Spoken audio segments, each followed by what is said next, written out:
Why the Prophet Muhammad couldn't have written the Qur'an. The Qur'an is a book over 600 pages long. It covers a wide range of topics and was revealed bit by bit over a period of 23 years.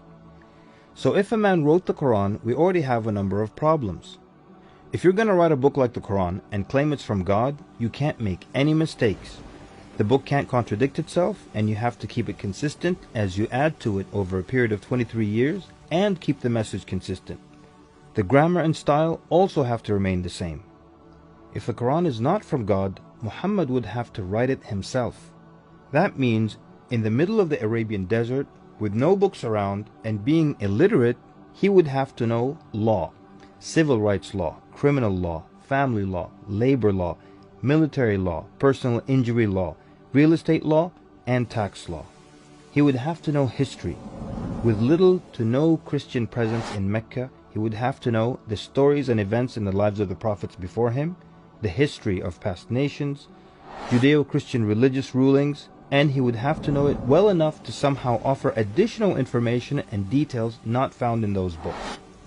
He would have to know how to develop a nation, how to start a government, know about worship and purification, invent dietary laws, know psychology, about raising children, arbitration, distribution of wealth, finance, and business.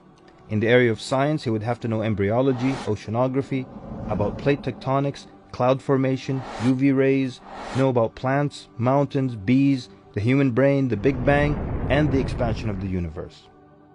And in order to make the book complete, he would have to have knowledge of the future so he can write things that will happen in the years to come.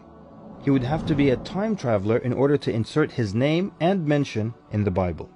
If he's claiming that the book he wrote is from God, it must not have a single solution that doesn't work. He must also keep his emotions and personal life out of the book. The book should not reflect happy times nor sad times in his life. The writing should not become cheerful and optimistic, nor sad and gloomy as if a human wrote it. But when you read the Qur'an cover to cover, you can't sense when his wife died, when his daughters got married, when his grandchildren were born, when he was victorious, and when he was defeated. To anyone who examines the Qur'an, it becomes perfectly clear that there is no way a man in the desert 1400 years ago could have written such a book. But what if it were a committee of brilliant minds, a secret society that is in charge of correcting, updating, and rewriting the Qur'an over the years?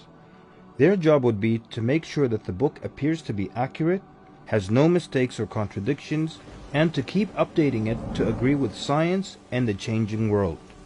If that were the case, then there would be other versions of the Qur'an.